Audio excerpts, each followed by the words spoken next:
Okay, so then, Chief Justice versus Modi government. Is the BJP guilty of influencing the appointment of Supreme Court judges?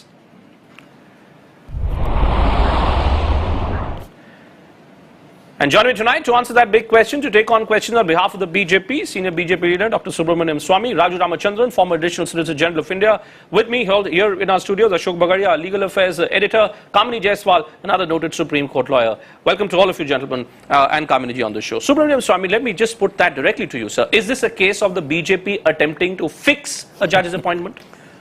Oh, no, not at all. I mean, there was a time when I was law minister, we didn't even have to consult the Chief Justice of Supreme Court. The law minister could make that. It was misused later on, so the Supreme Court created this collegium. But now we can't go to the other extreme that the government doesn't have a say to say I like it or I don't like it. So is the Chief Justice wrong when the Chief Justice says that this segregation, that out of a total of 4 judges, one person's name is kept out, 3 is included without my consent? Is the Chief Justice wrong? No, that's a separate issue. Objecting to Gopal Subramaniam, there was a basis. As far as I know, if they had asked me, I would have given that basis. Okay. As far as the separation and then the president going ahead and issuing the warrant, that, in my opinion, is a technical flaw. No, so are you admitting then? Yes, are you admitting that maybe the BJP got it wrong? Well, I don't know who got it wrong. That the BJP should not have sent that file to the president? The president should have, he has enough advisors, he could have called the Solicitor General and asked him. The president shouldn't have gone ahead and made the announcement. He should have checked on it. In fact, that file should have gone back as a whole, back to the Chief Justice. Who in the government is to be held responsible for this then?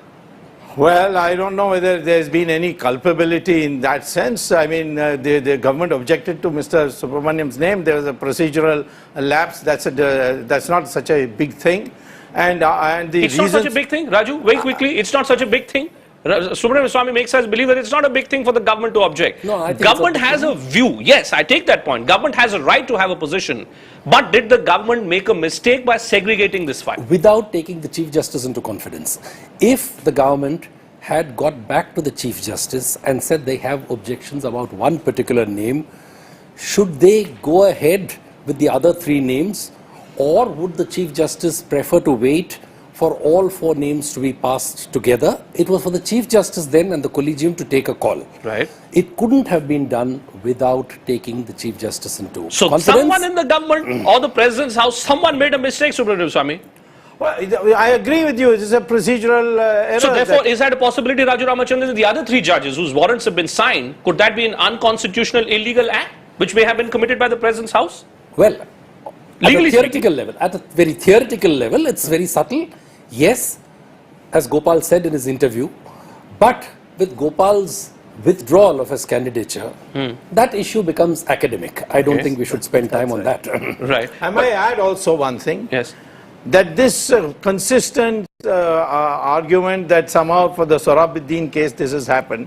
Let me tell you that Mr. Nariman, who's also been cleared, had said much worse things and had actually been on record of saying directly against Mr. Modi, but there was no objection to his being cleared. So then, sir, then what is it about Gopal Subramaniam? And this is the letter, by the way, you know, this letter which was written by Gopal Subramaniam to the Chief Justice, which the Chief Justice today is taking strong objections to in terms of why did he decide to leak this letter. But I just want you to respond to one specific point which was made by Gopal Subramaniam in this letter, Dr. Swamy.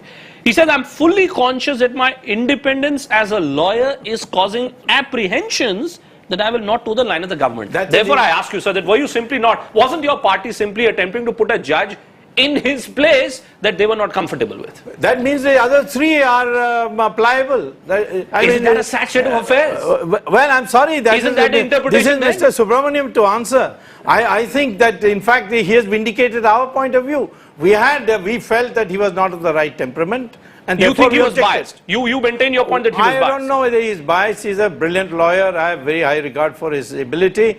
But I certainly was opposed to his thing in the Ram Setu case, and I felt that his temperament is there merit in what Dr. Swamy is saying, Ashok? Well, I don't agree. What prompted the Chief Justice today to take a position on this? Well, it's a very unusual step on the part of the Chief Justice to express his anguish so publicly. Now, there is a procedure. when appointment of judges is concerned, there is a procedure as to how judges are appointed. From what Mr. Subramaniam Swamy is telling us, or what he wants us to believe, is that the government had reservations as far as Gopal Subramaniam is concerned, but that should have been conveyed to the Chief Justice of India. That is where the law minister or somewhere higher up in the government faulted. So Now either that the law is minister what- or some higher person in the government has faulted, Dr. Swamy. Yeah, and you're willing to put this on record? There could be some... Are you willing to say this is the BJP got this wrong? The BJP goofed up. I am not sure that the BJP got it wrong. I think it had also support from the Congress party luminaries. Oh, now this is the new theory that you're putting up. So I'm that not this was a theory. joint operation by the Congress and There's BJP? not a new theory. I can, I don't know, appropriate occasion name that person after talking to him. Okay. But there were legal luminaries from the Congress party who were very much against Subramaniam. But do you believe that the institution of judiciary has been tarnished because of this entire No, episode? it's not a irreparable damage. It's something that has happened, shouldn't happen, and we don't want to fight with the No, but at the judiciary. same time, there And this, are attempts this Chief Justice is a superb Chief Justice. His judgments are excellent. We certainly don't want to have So a how do you competition. respond then when the Chief Justice says that the government has acted without my consent? Should the government then be apologizing? We should send interlocutories and remove that. So would you like to apologize to the Chief Justice through this program on behalf of the BJP? I'm not in government, so don't ask me you're a member that of the question. party, sir. I am a member of the party, and I don't think there's anything has happened which requires an apology. There has been a procedural lapse. I certainly think that that could have been avoided, and certainly the president ought to have consulted legal opinion before doing it. Right. But now the issue is that the Chief Justice and most of the legal luminaries feel that the haste with which Mr. Subramaniam withdrew his candidacy, or in fact declining to be a judge, itself shows that his temperament, there is some fault in that. Okay, I know that Dr. Swamy has to go to another channel, so therefore I'll let him take off on this stage. But let me go across to Kamini Jaiswal and get her to respond to the point being made by Dr. Swamy here, that there seems to be a problem of temperament. Do you believe, do you buy this argument that is being propounded here by the BJP leaders, that ultimately the fault was completely of Gopal Subramaniam, that he exceeded his own brief, Kamini? What is this? Did they ever talk of his temperament? They don't. They bring out some CBI record, they bring out some IB thing, then they bring out all kinds of things. Today they are talking of temperament. What they have done is thoroughly illegal. What the Supreme Court says is law of the land. This whole procedure of the file going to the government, then coming back to the collegium, sending the file, all this is laid down in judgment by the Supreme Court, which is law of the land and which has to be followed in letter and spirit. What they have done is wholly illegal. So when Subramaniam Swamy says It that is this not, whole, it's very this whole simple question, to say procedural lapse. I mean, you expect the people at the highest. Right. No, I was Not trying a to draw your procedural attention. lapse. It's an illegality. It's and an who illegality. is he to give certificate to the Chief Justice? And he's talking of Mr. Nariman, who is now a judge to be sworn in very soon. But do you buy this logic which is being put forward by Dr. It is not Swamy fair here? of a politician to talk like But is Dr. Swamy right when he says that actually if we are trying to infer that Gopal Subramaniam was not allowed to become a Supreme Court judge because of his statements or his role in the Sohrabuddin Sheikh fake encounter case, do you buy that, or do you believe that that is also something which is nothing else but a conspiracy theory which has been put forward by the This is BJP? One of the major reasons why he has not been appointed, I am sure, is his appearing in the Sohrabuddin case, which did not go down well with the government. Now when you say, Kamini ji, Because, you know, they had gone around threatening people, we are coming to power, you see what...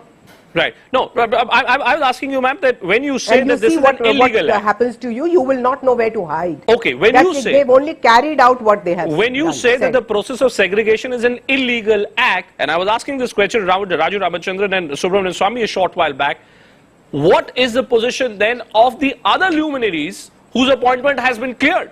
Is there a legal question mark then on their ability to discharge as judges of the Supreme Court? No, it is, see, it has nothing to do with their ability to discharge functions.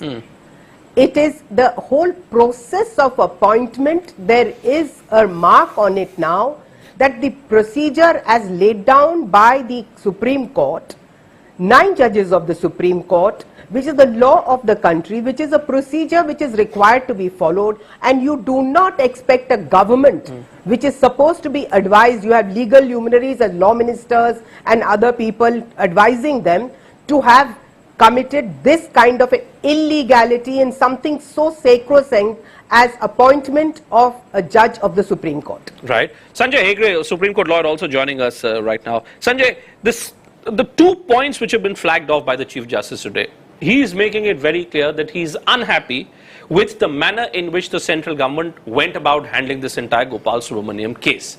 Is this just a mere rap on the knuckles of the central government, or if I was to turn it around and ask you, could the Chief Justice not have done something else? Could he not have handled this entire situation in a different manner?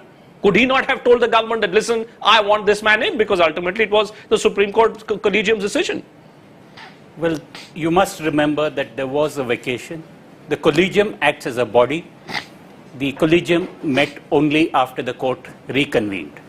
The Chief Justice could possibly have used some moral force, but he could not have taken an official position without the collegium formally what is meeting. this? Raju Ramachandran, I mean, surely, in today's times, in times of communication, I mean, there could have been a phone call, there could have been a con call between different legal luminaries or judges. These are not things done on con calls. I mean, I was told that the Chief Justice was in Johannesburg or somewhere. I mean, he may have been traveling. On official work, he was not fair on enough. holiday. The other members of the collegium may have been abroad. But am I to understand that they couldn't meet and therefore this decision could not have been worked out? Bhupen, the problem here is that the collegium itself is a shifting body. What has happened in the vacation in the meantime is that one judge retired on the 2nd or 3rd of June.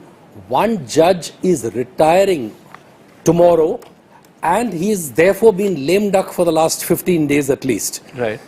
So this inchoate nature of the collegium at present, with the vacation, has created this kind of vacuum which the government has fully exploited, has gone ahead with its leaks. I agree with you that in spite of the court being on vacation, moral pressure could have been exerted at least to stop this vilification and these leaks. You know, because the point which is being made by Gopal Subramaniam Ashok in this letter that we had accessed was, he says, and I'm quoting from this letter which was written by Gopal Subramaniam, I am, however, unable to dispel the sense of unease that the judiciary has failed to assert its independence by respecting likes and dislikes of the executive. Now, Gopal Subramaniam quite clearly is blaming the Chief Justice here, isn't he?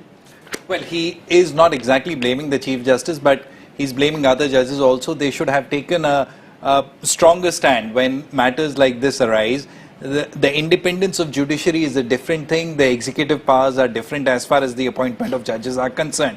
So what Mr. Subramaniam is basically trying to say is that some strong measures or strong stand should be taken by the judges when they want people to be appointed to the Supreme Court. But what is really important here, Bhupen, is the fact that in this particular instance, both Mr. Gopal Subramaniam and the Law Ministry have hurried in playing their hands. And as Mr. Subramaniam Swamy was telling us earlier in the show, that if Gopal Subramaniam is temperamentally unfit for hurrying his hand, the government was also unfit in segregating the file. Okay, that's a fair point to be made. Did the government also, ultimately the government seems to have made up its mind. The government was clear that they didn't want Gopal Subramaniam as a judge of the Supreme Court, and therefore perhaps they did what most governments would have done, whether it's the BJP or the Congress or any other party, that is, you deal through leaks. But what happens now? What happens to the 3 judges?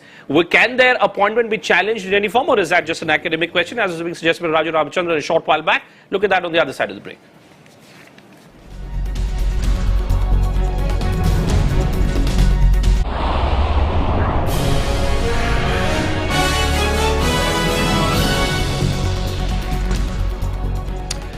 Welcome back. We're looking at that question whether the BJP in any way has tried to influence the outcome of appointment of judges. And we're doing that on a day when the Chief Justice of India, Justice Lodha himself, has come out questioning the manner in which the centre went about the business of agreeing or disagreeing with the choices which were made by the Supreme Court Collegium. But Sanjay Hegde, the important question which still hasn't been clearly answered, I believe, is that won't there be a question mark on the other judges now whose file has been approved by the government? I mean, if Gopal Subramaniam says that I believe that my independence as a lawyer is causing apprehension that I will not toe the line of the government, will this suspicion not arise that the other judges whose names have been approved of are people who may toe the line of the government? No, that is certainly not Gopal's intention. He was speaking for himself, that he was probably too independent a character to be acceptable to the But government. aren't judges, Raju Ravichandran, They- supposed to be independent by very nature? I mean, what is this They- business of two independent or independent? Of course they are. I don't think Sanjay is right. I don't think Gopal intended it that way. But when you read his letter, that's the implication which can be drawn by everyone. Right. That are you trying to say that the others were pliant so they were comfortable with them? And that's an unfair. That's an unfair question. You may be comfortable with some people, you may not be comfortable with another person, you may find him unacceptable. Even if such a message was conveyed to Gopal Subramaniam, he is a man of honor. I am certain that there could have been an honorable way to solve this. This entire campaign of slander, calumny, and using the intelligence network to spread a lot of dirt in the hope that something will stick, that is what we find condemnable. But Kamini Jaiswal, couldn't the Chief Justice have handled this differently? I come back to it. What is it that has prevented the Chief Justice of India to wait, to remain this silent spectator, be almost like a ringside spectator, watch all the fun, and once the tamasha is over, he comes back and he very nicely in a grand gesture makes this statement, says Gopal Subramaniam also wrong, government also wrong. Could the Chief Justice not have dealt with differently, ma'am? No, I don't think he was watching the tamasha, because here it is also the office of the Chief Justice and the Supreme Court which was at stake. It was their independence also that was being played around with. The way they have dealt with this whole situation, these selected leaks, but to say, the Chief Justice has said what he has to say, the government has committed this illegality, the Chief Justice should not just stop at saying this. He should do something about it. Like what? What do you expect the Chief And he Justice to should, do? put it on record that what they have done is illegal. And tomorrow, you cannot put it beyond somebody challenging this. It's unfortunate and it is unfair on the judges that have been appointed, but somebody may very well challenge this whole procedure. Is that a The genuine procedure fear? that is followed Is not that a genuine illegal. fear? It is, Then the Chief there are Justice will enough get an litigants in opportunity to India deal to with it the way challenge he on wants even it. technical grounds. Bhupen, if What I, is a technical ground? Yes. Let's be clear. What's a Then the technical Chief ground? Justice will be if I dealing with recollect it. rightly, Yes. Kamini, just give me a minute. Yeah. You see, President Obama slipped up on his oath while saying it. Right. Then, as abundant caution, he again took oath with the Chief Justice administering it in all due ceremony. So, Raju, so am I- therefore, it may well be a good idea for the collegium to again You may call it very reiterate just the appointment procedural. of these three judges and go through the entire procedure. No, are you then saying that, Raju Ramachandran, the logical consequence of this entire exercise should now be that the Supreme Court Collegium meets again and decides to approve of these three gentlemen judges' names again, sends it back to the government, and then the government sends it back to the president, and then the entire process should be started? No, I don't think all that is going to be necessary, because, of course, there are many public interest litigants who will maybe take advantage of this. But then ultimately that litigation has to be decided by this very judiciary. By the Supreme Court itself. That's right. Ultimately. That's right. And I don't see any and great Ashok, problem when there. it comes to protecting one's own interests, we all know whether it's the political class or the judiciary, often interests end up being merged somehow.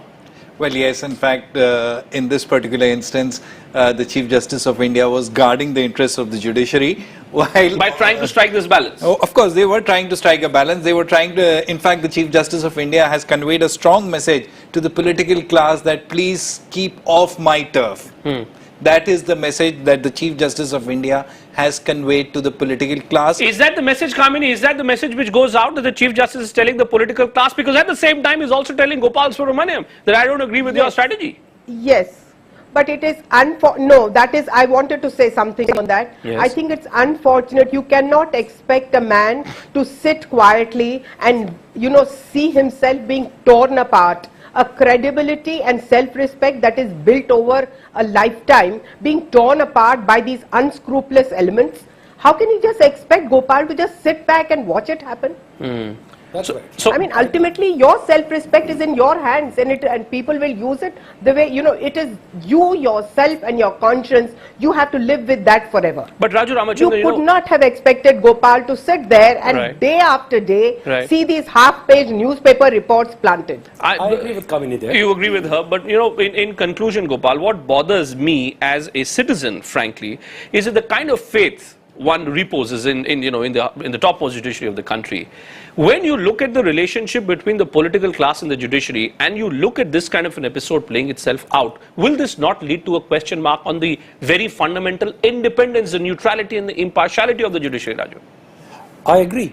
This instance does reveal those deep It just fault brings out, lines. perhaps it has existed for long, it's just that facts are now coming out in These public fault domain. lines are now shown in great relief, and I want to come back to my old critique of the collegium system. This unfortunate episode has happened only because the collegium system has reduced the executive and the political class to the position of an underdog. They are not on a level playing field. There is no occasion for the executive to sit across the table with the judiciary and say these are our objections, and these objections being debated confidentially. The underdog therefore then resorts, then the dirty tricks department of the government Please, sir. starts working. Okay. And this is time again now to review the collegium system and have a broad-based National Judicial Okay. Commission. On that- Review cannot be by, in any manner, getting the judiciary to act subservient. That's We, the we key. have to, we have, the That's the judiciary key. must insulate itself, protect its independence, So therefore- but take all concerns on board. Therefore, I think that there is a message there, and there are lessons both for the government as well as for the judiciary, that don't try and intrude on each other's territory, because if you start doing that, then these kind of episodes which have happened in Gopal Subramaniam's case perhaps may just end up increasing. But thank you all of you for joining me on this edition of India at 9. The Chief Justice of India has spoken out. Gopal Subramaniam has spoken out. Our panelists have spoken out. Constructive suggestions have been given. The only person, the only agency which has not spoken out so far is the government itself. Will the law minister spoke? Will there be a statement or not coming from the law ministry? That's the key to determine what really happens to this entire controversy.